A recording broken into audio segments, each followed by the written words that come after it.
안녕하세요. 성경과 사람 진행을 맡은 아나운서 최현정 아가타입니다. 우리가 성경 속의 인물을 통해서 심리학적으로 현대의 우리는 어떻게 살아야 하나 분석해 보고 있는데요.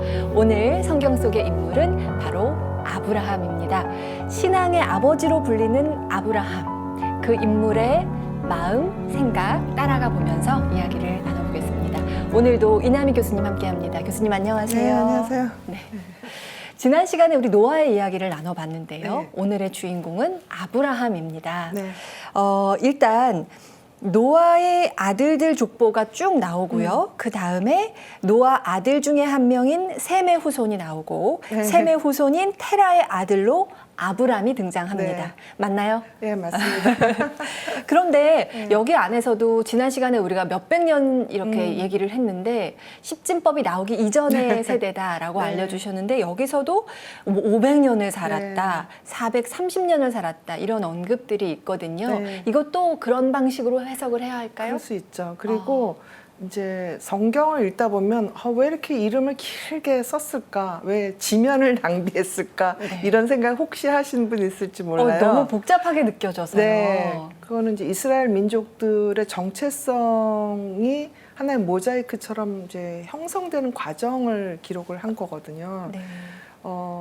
그게 우리나라의 경우에도 이제 삼국사기, 삼국유사나 이런 데 보면 뭐 임금님 쭉 나오고 사람 이름 쭉 나오고 그러면 어떤 경우에는 이 사람 이름까지 불필요한 뭐 이런 얘기까지 하는데 그게 바로 그 역사를 이루는 거대한 강의 각 구성원들이 다 중요하다라는 뜻이거든요. 네. 그러니까 이스라엘 민족이 자기들 조상을 보는 눈이 거기에 들어가 있다 이렇게 생각하시면 될 거예요.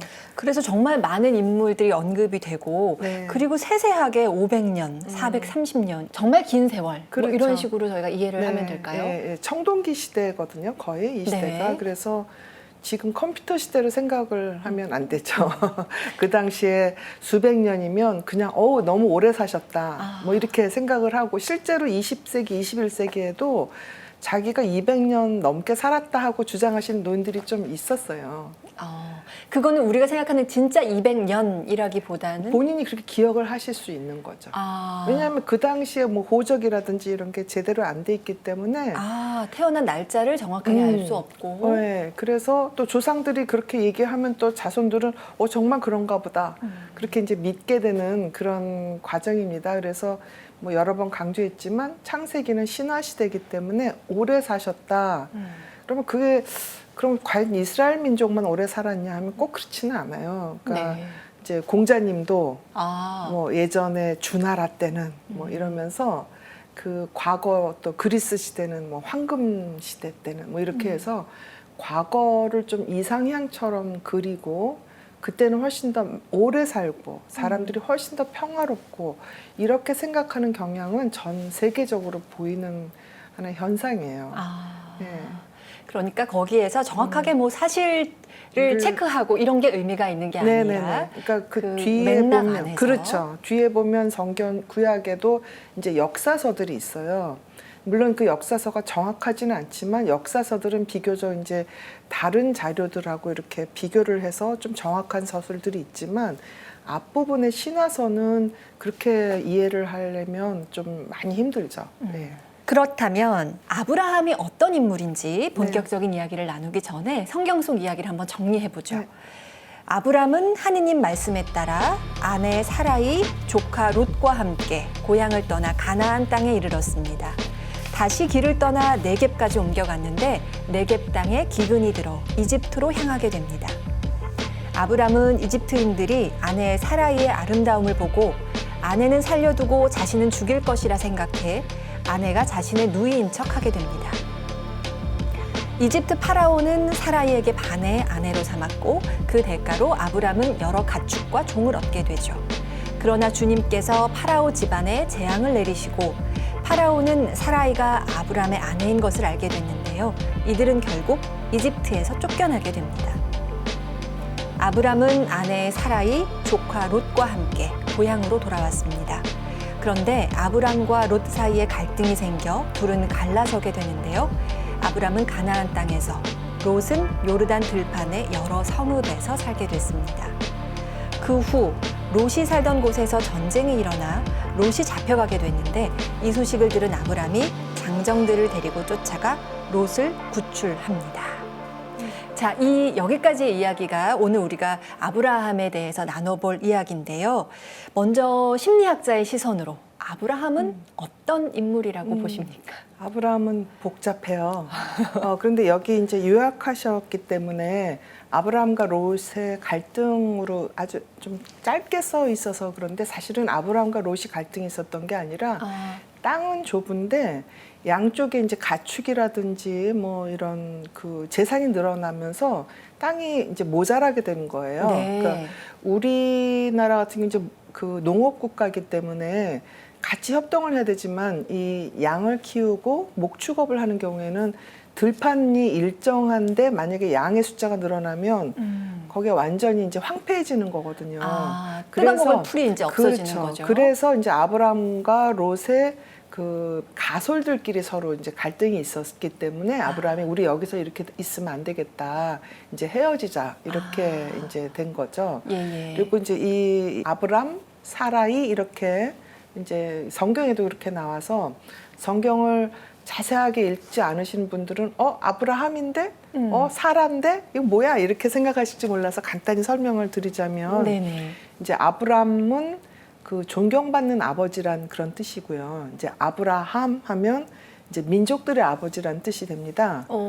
약간은 뜻이 다른 거네요. 그렇죠. 그러니까 아브라함인 경우에는 그 부족의 이제 조상이 되는 거고 아브라함은 그 부족을 넘어서는 조상이다 이런 뜻이 됩니다. 예. 그래서 어떤 사람도 이제 여기서 특히 이제 선민의식 왜 하느님께서 굳이 유대 뭐 이스라엘을 택해서 선택받은 민족이라고 그러고 아브라함을 민족들의 아버지라고 그러느냐 이렇게 의문을 가지실 분이 계실지 모르겠어요. 근데 이제 그 당시에 이스라엘 민족의 경우에 동쪽의 조선이라는 뭐 그 당시면은 이제 그 기자조선, 단군조선 하던 시기죠. 알 수가 없죠. 네, 너무너무 옛날. 네, 단군조선을 어떻게 알겠어요? 단군도 역시 수백 년 살았다, 뭐 1000년을 살았다 이런 이제 뭐 전설 같은 역사가 있지만 그래서 그 시대 민족들의 아버지라는 거는 그 중군동 지방의 부족들 중에 우두머리다 하는 뜻으로 우리가 이해할 수가 있습니다. 네. 그리고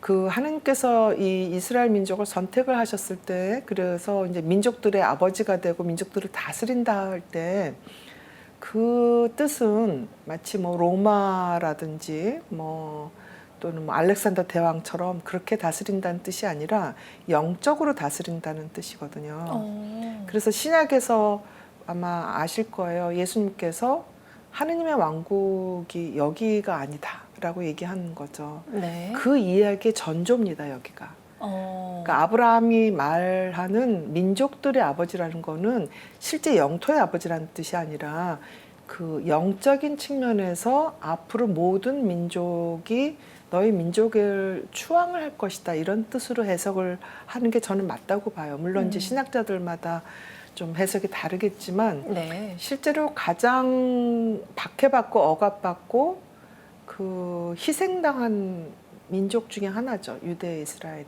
예. 그래서 성경은 한마디로 말하면 조금 과장돼서 말하면 이스라엘 민족이 어떻게 망해갔느냐를 기록한 책입니다. 실제로 예수님 돌아가시고 나서 없어졌어요. 그렇죠. 예, 그래서 예. 이게 선민의식이 아니라 예. 예수님이 사실은 버림받은 민족의 마지막 예언자입니다. 네네. 그러니까 그거를 생각을 하면서 아브라함이 선택받은 민족의 아버지라는 뜻을 조금 반추해서 이해를 하면 아마 이스라엘 유대에 대한 어떤 반감을 갖고 계시는 분들이 좀 해결이 될 것 같아요. 네. 그런데 우리가 이 아브라함의 이제 인생을 쭉 오늘과 다음 시간에 네. 걸쳐서 좀 길게 그 전체 인생을 네. 살펴볼 건데 사실은 아브라함이 우리가 뭐 신앙의 아버지 이렇게 칭하지만 네. 복잡하다고 이제 표현도 하셨어요. 그렇죠. 네. 되게 다층적인 면을 지니고 그렇죠. 있다는 생각이 들거든요. 네. 그 인물 분석을 먼저 조금 한다면 어떻게 할 수 있을까요? 우선 이제 제가 만약에 이 아브라함이라는 인물이 와서 나는 이러이러한 문제가 있다라고 이제 쭉 살아온 얘기를 하면 이제 얼뜻 생각하게 상당히 좀 회피적인 인물이네. 만약에 정신과 선생님으로서 아브라함을 만난다면 네. 그렇게 첫 분석은 그렇게 하실 것 같다. 할 수 있을 것 같아요. 네. 왜냐하면 이제 나중에 얘기 나오겠지만 사라하고 이제 그 첩이죠, 일종의 하갈하고 서로 이렇게 갈등했을 때도 자기가 중재를 안 하고 사라 보고 알아서 해라. 마음대로 하라. 네. 결정권을 자신이 갖지 않고 좀 미루는. 네. 그 사라라는 이름도 아까 제가 말씀 못 드렸지만 사라이나 사라나 다 공주란 뜻이에요, 왕비. 아, 네. 네, 그러니까 아브라함은 아버지인데 사라는 공주 왕비예요. 그럼 아버지가 공주나 왕비한테 지지 않을까요?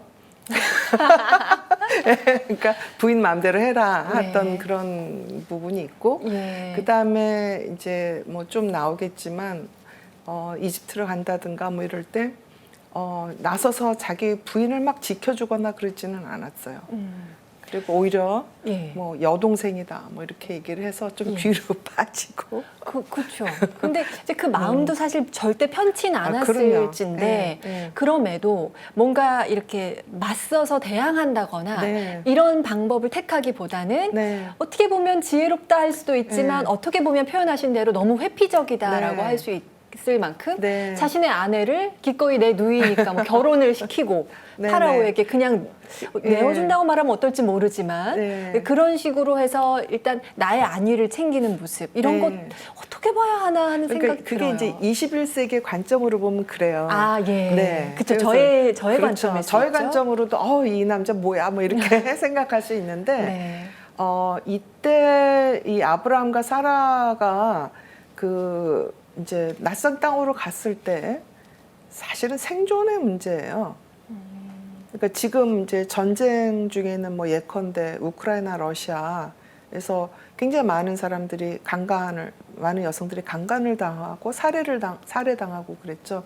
그럼 뭐 우크라이나뿐만 아니라 얼마 전에 이제 보스니아 쪽 또 뭐 무슨 우간다, 뭐 소말리아 이런데 하여튼 내전이 일어나고 그러면 가장 희생당하는 건 여성과 아이, 노인 이런 약자들이에요. 우리나라에서도 너무너무 많은 여성들이 6.25 전쟁 때 또 뭐 위안부뿐만 아니라 그 일제시대 때 너무 많은 여성들이 강간당하고 살해당하고 베트남 전쟁 때도 마찬가지예요.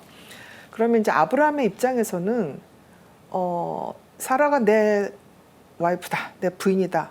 그래서 우리 다 같이 죽자 하는 게 맞는지 아니면 하여튼 살아남아야 된다. 아들을 전쟁터에 부모님이 이제 내보낼 때 물론 가서 국가를 위해서 네 목숨을 바쳐라 하시는 뭐 관창의 어머님이라든지 그런 분 물론 계시지만 우리 같은 보통 사람들은 어떻게든지 살아남으라고 얘기하죠. 맞죠. 예. 그러니까 아버지가 공주님 어떻게든지 살아남으라. 그거는 사실은 아브라함 개인의 문제가 아니라 민족의 문제예요. 네. 민족이 소멸되느냐 안 되느냐 그 문제예요. 이제 나중에 뭐 롯의 얘기도 나오지만 지금 시대에는 이제 도대체 이해할 수 없는 일들이 이 청동기 시대는 일어났어요. 그래서 실제로 이제 사라가 이 뭐 문헌에 의하면 이복 누이다. 그러니까 실제로 누이가 아니다. 그러니까 누이가 아닌 게 아니죠. 그런 얘기도 나오더라고요. 그렇죠. 여기 나오죠. 아버지는 같고 어머니가 다르다. 그렇죠. 예. 근데 그게 이 사라뿐만 아니라 구약의 많은 인물들한테 그런 관계가 계속됩니다. 예. 그러니까 그거를 21세기의 관점으로 근친상간이다라고 하긴 조금 무리가 있는 거예요. 지금하고는 정말 시대가 달랐기 그렇죠. 때문에. 일단 근데 그 아까 제가 회피적이라고 얘기했지만 사실은 꼭 회피적인 인물은 또 아니에요. 뭐냐면 아브라함은 기꺼이 떠났어요. 자기 고향을 떠나서 기근이 나면 예. 옮겨 다닐 줄 아는 용기 있는 부분이 확실히 있는. 네. 그리고 자기의 가솔들을 책임지려고 하는 그런 책임감이 굉장히 강한 그야말로 아버지다운 그런 여러 가지 면들을 갖고 있습니다. 전 교수님 설명을 듣고 보니까 그때 생존이 중요했던 거다라는 네. 포인트를 짚어주시니까 네. 한편으로는 내 감정에 휘둘리지 않고 그렇죠. 지혜를 발휘했구나라고 좀 생각이 바뀌게 되네요. 네네네. 네, 그러니까 네. 내 감정만 앞세운다면 나의 네. 아내니까 네. 그걸 지켜야 한다라고 생각할 수도 있지만 네. 더 어찌 보면 대승적인 차원에서 네.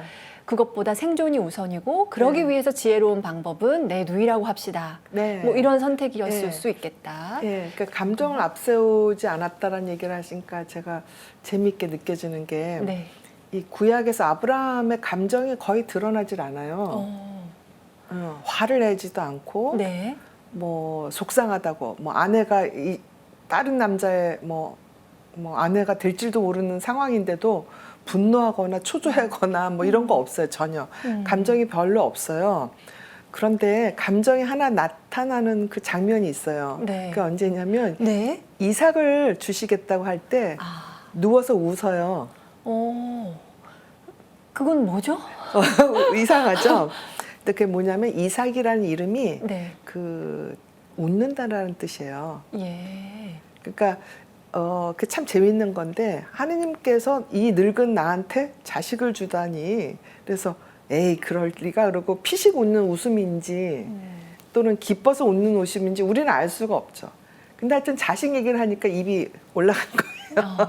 그러니까 그게 어찌 보면 어른들의 감정이 그래야 되지 않을까 하는 저는 그런 생각을 해요. 그러니까 어른이 되면 될수록 분노의 감정이라든지 뭐 경멸의 감정이라든지 뭐 허무의 감정이라든지 이런 부정적인 감정을 어른들이 자꾸 보이면 그 젊은 사람들이 굉장히 힘들어져요. 네.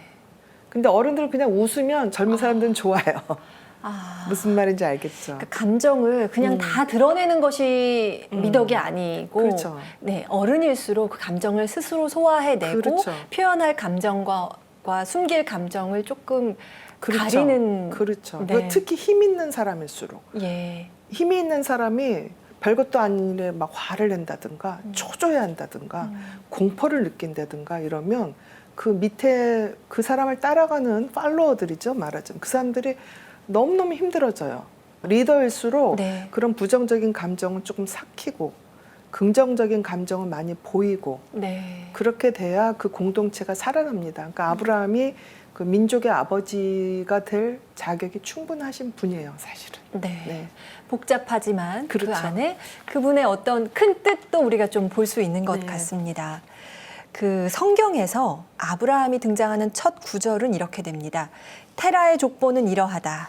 테라는 아브람과 나호르와 하란을 낳고 하란은 롯을 낳았다. 아브람이란 이름으로 처음 거론이 되다가 이후에 하느님이 아브람과 계약을 맺으시며 이제 너의 이름은 아브라함이다라고 말씀하셨다라고 네. 되거든요. 네. 그래서 아까 말씀하신 것처럼 더 큰 의미로, 그렇죠. 네, 더 큰 의미의 아버지로 아브라함이 네. 승격된다고 해야 될까요? 네네. 네. 여기서 이제 계약이라는 말이 나오죠. 예. 그러니까 하느님과 계약을 맺은 첫 번째 성경의 인물 중에 하나죠. 그렇군요. 카인과 아벨이나 뭐 아담과 하와가 계약을 맺진 않았어요. 네. 이 계약이란 게 이제 제가 지난번에도 말씀드렸지만 무슨 부동산 계약 이런 계약이 아니라 서로 헌신하겠다는 거거든요. 헌신하겠다는 약속. 그렇죠. 약조거든요. 네. 책임을 지겠다라는. 그래서 이거는 굉장히 본인의 어떤 온 몸을 걸고 자기 영혼을 걸고 당신과 약속을 지키겠다는 뜻입니다. 그리고 실제로 아브라함은 하느님과 얼굴을 마주치면서 대면을 한 인물입니다. 예. 근데 뭐 뒤에 이제 보시면 알겠지만 모세도 하느님의 얼굴을 감히 못 쳐다봐서 이렇게 그 불꽃 같은 그런 걸 이렇게 슬쩍 이렇게 하지 하느님과 감히 대면하는 인물이 성경에 거의 나오지 않아요. 네. 아브라함은 하느님께서 보라고 해요. 이렇게 엎드려서 웃는데 나를 봐라 이렇게. 그러니까 그게 구약 시대 이제 신화 시대니까 그렇게 얘기할 수도 있지만 첫 번째 약조하고 헌신하겠다라는 그 의미에서 하느님과 대면을 허락하신 그런 인물인 거죠. 그런 아브라함에 관한 첫 에피소드는 고향을 떠나는 것으로 시작이 됩니다. 하느님은 아브라함에게 이렇게 말씀하셨습니다. 네 고향과 친족과 아버지의 집을 떠나 내가 너에게 보여줄 땅으로 가거라. 나는 너를 큰 민족이 되게 하고 너에게 복을 내리며 너의 이름을 떨치게 하겠다. 그리하여 너는 복이 될 것이다. 네. 근데 복을 주실 거면서 왜 고향을 떠나라 하셨을까? 그쵸. 네. 그게 우리가 보통 생각하면 고생하지 않고 많이 누리고 잘 먹고 잘 살면 그게 복일 것 같잖아요. 그렇죠. 우리가 바라는 복은 그런 그렇죠. 쪽이죠. 그런데 하느님이 말씀하시는 복은 그런 복이 아닌 거예요. 일단 고생을 해야 되는 거죠. 그리고 고향을 떠난다라는 의미는 사실은 뿌리가 뽑힌다는 뜻이거든요. 그렇죠. 예, 그래서 우리나라에서도 뭐 실향민이라든지 또는 뭐 수몰지구의 사람들이라든지 또 그 뭐 재개발인이 이래가지고 자기 집에서 쫓겨나시는 분들 꽤 많아요. 그렇죠. 예, 그런 분들은 그게 평생 외상이 돼요. 그러니까 수몰지구에서 오신 분들은 갈 고향이 없잖아요. 네. 그래서 고향 얘기만 하면 우시는 분들 많아요. 수십 년이 지나도. 예. 또 뭐 세입자들 이런 사람들이 뭐 재개발한다고 해서 땅 주인한테는 보상해주고 세입자들은 보상 안 해주니까 그 길로 그냥 노숙자가 되는 경우도 많아요. 네. 그래서 고향을 떠나는 거는 그야말로 집 떠나면 무슨 고생이다 이렇게 얘기하잖아요. 그렇죠. 그래서 그게 고생할 때 하느님과 훨씬 더 친해진다는 뜻입니다. 또. 그러니까 고향을 떠난다는 건 사람에게 있어서 무척 뿌리가 흔들리는 큰 상실인데 그렇죠. 그러면서 그 고생이 곧 하느님과 더 가까워지는 길이기도 그렇죠. 하다. 예, 그래서 많은 성인들이 실제로 고향을 떠났어요. 뭐 예컨대 이제 성 프란치스코 네. 성인 같은 경우도 그냥 집에 가만히 있었으면 잘 먹고 잘 살았을 부잣집 도련님인데 네. 옷까지 다 벗고 떠나버렸죠. 그러네요. 네. 예. 그래서 아브라함에게 고향을 떠나는 거는 고생길이 열렸지만 그만큼 하느님과 가까이 될 수 있는 기회를 주셨다. 이렇게 해석을 해도 될 것 같습니다. 예. 그래서 아브라함은 하느님 말씀에 따라서 아내 사라와 조카 롯과 함께 고향을 떠나게 됩니다. 가나안 땅에 머물렀다가 다시 네겝으로 떠나는데 네겝 땅에 기근이 들어 이집트로 향합니다. 기근이 들었다. 요것도 좀 상징적인 의미가 있는 것 같아요. 그럼요. 마음에 기근이 들었다. 뭐 이런 표현도 우리가 그렇죠. 하기 때문에 네, 아마 다들 유명한 대목이라서 신자가 아니라도 아실 대목이 그 산상수훈에 행복하여라 마음이 가난한 사람들 이런 얘기. 그러면 뭐 왜 마음이 가난한데 왜 행복하지? 그렇죠. 그렇죠. 사실 맥락상 말이 안 되는 건데요. 그렇죠. 예. 마음이 부자라야 행복하지. 네. 이렇게 해야 되는데 그게 이제 그 성경을 관통하는 패러독스입니다. 기근일 때 또 하느님 만나게 되는 거죠. 부족할 때. 네. 예, 그래서 부족해야 또 이집트로 가는 거죠. 그러니까 이게 일종의 이제 우리가 그 소설을 볼 때 플롯이라고 그러잖아요. 미리 예언을 하는 부분들이 있습니다. 소설을 잘 쓰여진 소설들을 보면 그렇죠.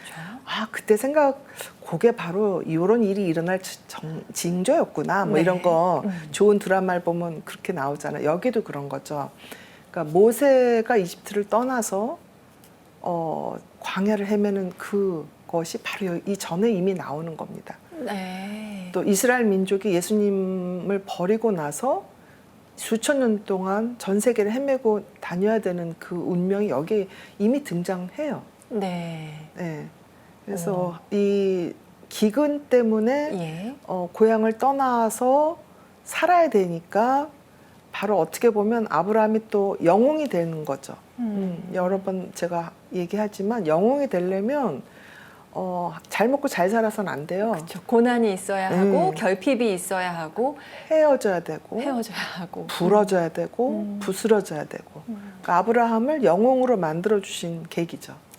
네. 그러니까 기근이 들었다라는 자체는 재앙이 내렸다 이런 식으로 단순 해석할 수 있는 게 아니군요. 그렇죠. 그 안에서 꽃 피울 어떤 암시일 수도 있는. 그렇죠. 씨앗이죠. 씨앗이 된다. 네네. 네. 그렇습니다. 아브라함은 이집트를 기회의 땅이라고 생각하고 떠났는데 막상 이집트의 생활은 너무나 고달팠습니다. 그리고 이집트 파라오에게 아내를 누이라고 말하고 내어줬는데 그 대가로는 가축과 여종 남종을 얻게 됩니다. 네. 이 과정도 사실 아브라함의 마음이 어땠을까? 그거 좀 세심하게 헤아려 본다면 네.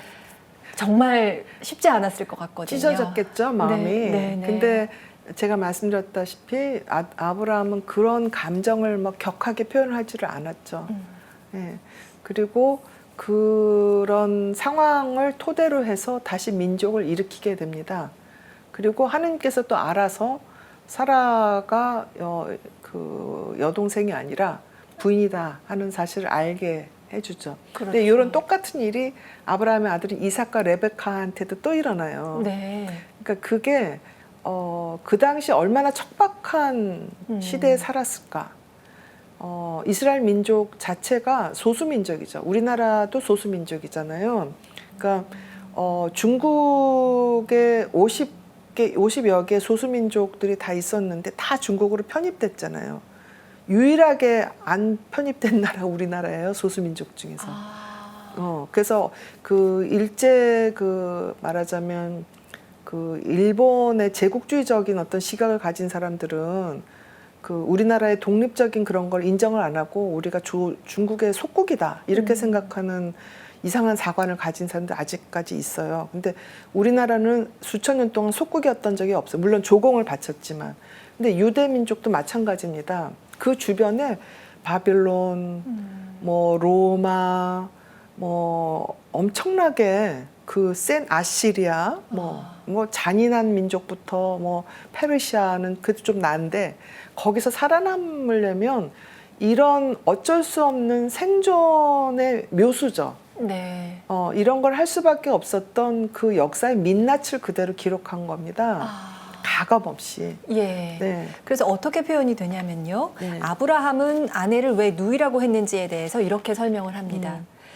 여보, 나는 당신이 아름다운 여인임을 잘 알고 있소. 이집트인들이 당신을 보면 이 여자는 저자의 아내다 하면서 나는 죽이고 당신을 살려둘 것이요.